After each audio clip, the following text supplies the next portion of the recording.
सीखेंगे किसी सेल से बाहर जाते हुए टेक्स्ट को सेल में समायोजित करना, डेटा को एक स्थान से दूसरे स्थान पर रखना और एक्सेल में हिंदी में टाइप करना। अब जैसा कि आप यहाँ इस वर्कशीट पे देख रहे हैं कि ये जो डेटा है इसमें कुछ कॉलम्स के जो टाइटल्स हैं वो बड़े हैं, जिसके कारण कई कॉलम्स जो हैं बहुत बड़े हो गए। अब हमें ये संख्याएं लिखने के लिए इतने बड़ी कॉलम की ज़रूरत नहीं है, इसमें इतनी दोनों तरफ जगह खाली जा रही है और हमारा ये जो डेटा है वो अच्छा भी नहीं दिखता है। यहाँ इतने से कॉलम में काम हो गया, यहाँ पर ये इतना चौड़ा है, ये और भी ज़्यादा चौड़ा है।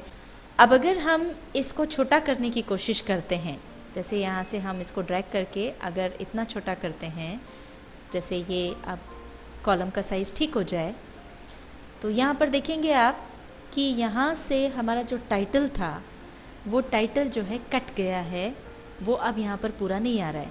इसी तरह से अगर हमने मान लीजिए इस कॉलम को भी छोटा करने की कोशिश की, इसको छोटा किया, तो आप देखेंगे कि ये भी जो टाइटल है वो भी कट रहा है और इसके अंदर पूरा नहीं आ रहा है।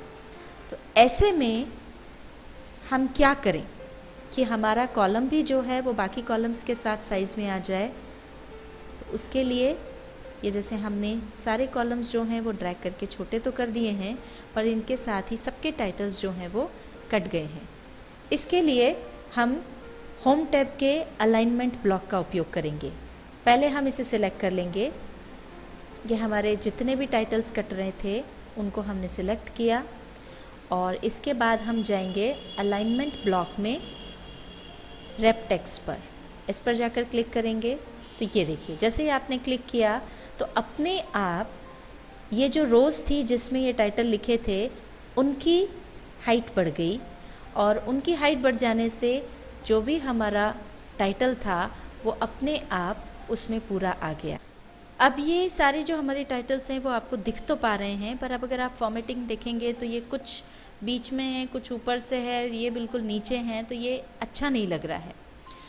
ये सब अगर एक ही तरह से हों तो ज़्यादा अच्छे लगेंगे। इसके लिए हम इसको फिर से फॉर्मेट करना अगर चाहते हैं तो पहले इनको सबको सिलेक्ट कर लें। सिलेक्ट करने के बाद यहाँ पर देखिए अलाइनमेंट ब्लॉक में आपको अलाइनमेंट मिलता है। इसमें अगर आप चाहते हैं कि ये सब बीच में आए तो आप ये मिडल अलाइन इनको अगर करेंगे तो ये बीच में आ जाएंगे। ये देखिए इस तरह से ये सब बीच में आ गए हैं, तो अब ये अच्छा लग रहा है। या फिर अगर आप इनको सेंटर में लेना चाहते हैं तो सेंटर में भी आ जाएगा, ये सेंटर अलाइनमेंट हो जाएगा। अगर आप इनको सीधा नहीं तिरछा करना चाहते हैं तो ये आपको ये ऑप्शन मिलता है ओरिएंटेशन का। इस पर जब आप जाएंगे तो ये देखिए किस तरह से आप उसको तिरछा करना चाहते हैं। आप वर्टिकल खड़ा चाहते हैं कि आप उसका एंगल जो है वो काउंटर क्लॉकवाइज या क्लॉकवाइज कैसा चाहते हैं, ये सारे आपको अलग अलग ऑप्शंस मिलते हैं, उस हिसाब से कर सकते हैं। मान लीजिए आपने एंगल काउंटर क्लॉकवाइज लिया तो ये देखिए ये सब इस तरह से तिरछे हो जाएंगे और वापस अगर आप इस पर क्लिक कर देंगे तो ये वापस अपनी पुरानी स्थिति में लौट आएंगे। और ये जो ऑप्शंस हैं ये आपको बाहर तो मिलते ही हैं। अगर आप अलाइनमेंट ब्लॉक में यहाँ नीचे जो एरो दिया है इस पर जाते हैं तो ये आपको फॉर्मेट सेल्स का ये डायलॉग बॉक्स मिलता है। यहाँ पर नंबर वाला ऑप्शन हम पहले भी देख चुके थे।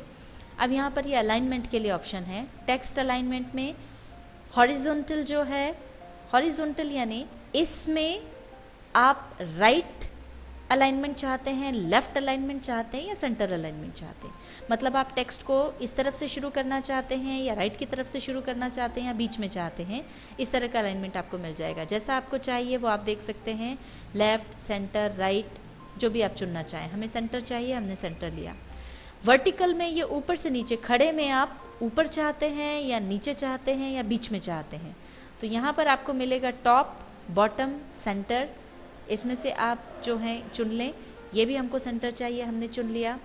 इसके बाद टेक्स्ट कंट्रोल में जैसा कि हमने पहले देखा था कि हमारा टेक्स्ट जो है कॉलम छोटा कर देने पर बाहर जा रहा था, तो यहाँ पर अगर आप रैप टेक्स्ट चुन लेते हैं तो आपका जो भी टेक्स्ट है वो अपने आप रो की हाइट बढ़ जाएगी और उसके अंदर वो टेक्स्ट आ जाएगा। इसी तरह से ओरिएंटेशन जो अभी हमने बाहर से यहाँ से देखा था वो उसका ऑप्शन भी आपको इसी के अंदर मिल जाता है। ये आपका जो टेक्स्ट है आप उसको जैसा चाहें वैसा घुमा सकते हैं, वैसा ओरिएंटेशन ले सकते हैं। आप इसको बिल्कुल इस तरह से खड़ा करना चाहें तो वो भी हो सकता है। यहाँ पर ये बिल्कुल सीधा है, तिरछा करना चाहें तो जिस भी एंगल पे आप घुमाना चाहें, जितने डिग्रीज पर, वो आप इसको घुमा सकते हैं। और इसके बाद जब आप इसे ओके करेंगे तो जो जो चीज़ें आपने यहाँ पर की हैं वो आपको यहाँ मिल जाएंगी। और इसके अलावा जो दूसरे ऑप्शंस यहाँ पर हैं वो है फ़ॉन्ट का ऑप्शन, जो आपको अदरवाइज़ फ़ॉन्ट पूरे ब्लॉक में मिल जाता है। बॉर्डर का ऑप्शन है, फिल कलर के लिए ऑप्शन है। ये सारे ऑप्शंस आपको फॉर्मेट सेल्स के अंदर, इसके अंदर सारे एक साथ मिल जाएंगे। और आप अगर चाहें तो उन्हें यहाँ पर पूरा करके और ओके कर दें, और नहीं तो जैसा हमने आपको बाहर सिखाया था, आप उसे होम टैब के अंदर अलग अलग ब्लॉक्स में भी यूज़ कर सकते हैं। अब अगर आपको इस डेटा को कहीं और ले जाने की ज़रूरत है तो उसके लिए, जैसा कि हम हमेशा करते हैं, जो भी पार्ट या जो भी डेटा हमको दूसरी जगह पे ले जाना है उसको हम कॉपी करके वहाँ पेस्ट कर दें। ये आप पहले ही सीख चुके हैं। या फिर दूसरा तरीका है कि जो भी डेटा आपको दूसरी जगह ले जाना है, मान लीजिए ये हमारा सिलेक्टेड है नेम ऑफ आइटम्स, अब इसको हम दूसरी जगह ले जाना चाहते हैं तो यहाँ पर हम पॉइंटर रखें और जब ये चारों तरफ एरोज़ वाला निशान आएगा तब आप उसे क्लिक करें और क्लिक करके ड्रैग कर दें। अब जहाँ भी आप ले जाना चाहते हैं वहाँ ले जाके इसे छोड़ दें तो ये देखिए आपका डेटा वहाँ पर आ गया। इसे वापस आपको अगर वहीं ले जाना है तो ये वापस हम आ जाएंगे और ये इसको वापस यहाँ रख देंगे। ये देखिए यहाँ पर वापस आ गया। इसी तरह से आपको जो भी रोज़ या कॉलम्स, जो भी डेटा दूसरी जगह ले जाना हो, बस आप उसको पहले सिलेक्ट कीजिए और ड्रैग करके दूसरी जगह ले जाके रख लीजिए। अब जिस तरह से आप यहाँ देख रहे हैं कि हमने जो टाइटल्स हैं इंग्लिश में टाइप किए हैं, अगर आप इनको हिंदी में चाहते हैं तो MS एक्सेल में आप हिंदी में भी टाइप कर सकते हैं। उसके लिए जो भी पार्ट आपको हिंदी में टाइप करना है, जहाँ भी हिंदी में टाइप करना है, वहाँ पहले उसको सिलेक्ट कर लें। मान लीजिए हम ये जो वेट है, ये वज़न, इसको वज़न लिखना चाहते हैं, हमने इसको सिलेक्ट किया। इसके बाद फ़ॉन्ट ब्लॉक में आप फ़ॉन्ट पर जाएं। अब यहाँ से जो भी आपको फ़ॉन्ट चाहिए वो आप देख लें। ये जैसे हमने ये फ़ॉन्ट चुना और फ़ॉन्ट साइज़ हमने बढ़ाकर कर दिया 12, और इसके बाद अब हमने यहाँ पर टाइप करना शुरू किया। ये देखिए ये वज़न यहाँ पर टाइप हो गया। इसी तरह से आप जो भी हिंदी का फ़ॉन्ट लेना चाहते हैं वो ले लें और जहाँ भी आपको टाइप करना है वहाँ आप टाइप कर सकते हैं।